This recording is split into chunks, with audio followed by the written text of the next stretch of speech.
আপনি কি জানেন জীবনের সবচেয়ে বড় শক্তি লুকিয়ে থাকে আপনার সবচেয়ে গভীর দুঃখের ভেতরে?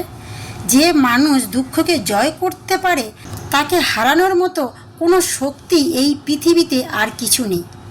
জীবনে দুঃখ আসবে, এটা প্রকৃতির নিয়ম।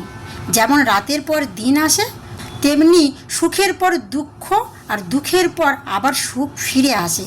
কিন্তু প্রশ্ন হলো, দুঃখের সময় আমরা কিভাবে নিজেকে সামলাবো? দুঃখ এলে আমরা অনেকেই তা এড়াতে চাই, কিন্তু দুঃখকে অস্বীকার করলে তা আরও গভীর হয়। নিজেকে বলুন, হ্যাঁ আমি কষ্ট পাচ্ছি, কিন্তু এই কষ্ট আমাকে শক্তিশালী করবে। দুঃখকে গ্রহণ করলেই শুরু হয় পরিবর্তন। দুঃখের সময় মনে হয় আমি একাই কষ্ট পাচ্ছি, কিন্তু সত্য হলো এই পৃথিবীর প্রত্যেকটি মানুষ কোনো না কোনো দুঃখ বয়ে নিয়ে চলছে। আপনি একা নন, আপনার মতো হাজার মানুষ লড়াই করছে এবং জয়ী হচ্ছে। নিজের কষ্ট চেপে রাখবেন না। কারোর সাথে কথা বলুন, বন্ধু, পরিবার বা দিনে 3 বার রাধা নাম জপ করুন। মনের ভেতরের ভাব হালকা করলে হৃদয় হালকা হয়ে যায়। সময় সবচেয়ে বড় চিকিৎসক। আজ যে কষ্ট অসহায় মনে হচ্ছে, কিছুদিন পর সেটাই শুধু স্মৃতি হয়ে থাকবে। নিজেকে বলুন, এই সময়টা কেটে যাবে। আপনি আগে অনেক কঠিন সময় পার করেছেন, আজও পারবেন। নিজেকে মনে করিয়ে দিন, আমি ভাঙিনি, আমি আরও শক্তিশালী হচ্ছি। দুঃখের সময় মন সব নেতিবাচক জিনিসে আটকে যায়, তাই সচেতনভাবে ভালো কিছু করুন। গান শুনুন, বই পড়ুন, নাম জপ করুন, প্রকৃতির মাঝে সময় কাটান।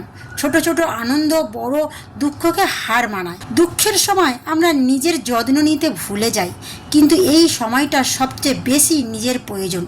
নিজেকে ভালোবাসুন, ভালো খাবার খান, বিশ্রাম নিন, নিজের সাথে সময় কাটান। প্রতিটা দুঃখের ভেতরে একটা শিক্ষা লুকিয়ে আছে। নিজেকে প্রশ্ন করুন, এই কষ্ট আমাকে কি শেখাতে চায়? যখন আপনি শিক্ষা খুঁজে পাবেন, তখন দুঃখ আর বোঝা মনে হবে না। আপনি যাই বিশ্বাস করুন না কেন, বিশ্বাস রাখুন সব কিছু কোনো না কোনো কারণেই ঘটে। হয়তো আজ আপনি বুঝতে পারছেন না, কিন্তু একদিন বুঝবেন এই দুঃখ আপনাকে সঠিক পথে নিয়ে গেছে। দুঃখ আপনাকে থামাতে আসেনি, আপনাকে তৈরি করতে এসেছে। যে মানুষ দুঃখের মধ্যে এগিয়ে যায় তার জন্য সাফল্য অবধারিত। মনে রাখবেন, দুঃখ আপনার শত্রু নয়, এটা আপনার শিক্ষক। যে দুঃখকে বুঝতে শেখে সে জীবনকে জয়ী করতে শেখে। বন্ধুরা, এবার বলি এই একাকিত্ব কিভাবে দূর করবেন। আপনি কি জানেন, শুধু রাধা নামটি হৃদয় থেকে একবার উচ্চারণ করলে মন থেকে দুঃখ ধীরে ধীরে গলে যেতে শুরু করে। যেখানে মানুষ ছেড়ে যায়, সেখানে রাধা নাম কখনো আপনাকে একা থাকতে দেয় না। যখন জীবনের সব দরজা বন্ধ হয়ে যায়, তখন শুধু একটি নাম খুলে দেয় শান্তির পথ। সেই নাম হচ্ছে রাধা নাম। রাধা নাম শুধু একটি শব্দ নয়, এটি একটি অনুভূতি যা হৃদয়ের গভীরকে, কষ্টকে নীরবে শান্ত করে। একাকিত্ব যখন আপনাকে গ্রাস করে, তখন নিঃশব্দে বলুন, রাধা রাধা। দেখবেন মন যেন এক অদ্ভুত সে ভরে উঠেছে। যে মন অশান্ত, যে হৃদয় ভাঙা, রাধা নাম তার জন্য এক অমৃত ঔষধ। মানুষের ভালোবাসা কখনো ভেঙে যায়, কিন্তু রাধা নামের ভালোবাসা চিরন্তন। দুঃখের অন্ধকার যতই গভীর হোক, রাধা নাম এক টুকরো আলো হয়ে জ্বলে ওঠে।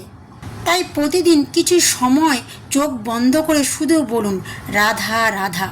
এই নামই আপনার মনকে নতুন করে বাঁচতে শেখাবে। রাধা নাম জপ মানে শুধু ভক্তি নয়, এটা আত্মার সাথে আত্মার সংযম। যে ব্যক্তি রাধা নামের আশ্রয় নেয়, তার জীবনে একাকিত্ব দীর্ঘস্থায়ী হয় না। মন যখন ক্লান্ত, চোখ যখন অশ্রুতে ভরে যায়, তখন রাধা নামই হয়ে ওঠে আপনার সবচেয়ে কাছের সঙ্গী। মনে রাখবেন, দুঃখ যতই বড় হোক, রাধা নাম তার থেকে বড় শান্তি নিয়ে আসে। এই নামেই আছে ভালোবাসা, শান্তি আর চিরন্তনের আশ্রয়। তাহলে বন্ধুরা, আজ এখানেই শেষ করছি। যদি আপনি বিশ্বাস করেন রাধার নাম আপনার মনকে শান্ত করতে পারে, তাহলে কমেন্টে লিখুন রাধে রাধে, এবং এই শান্তির বাণী সবাইকে শেয়ার করুন আর চ্যানেলটা সাবস্ক্রাইব করুন।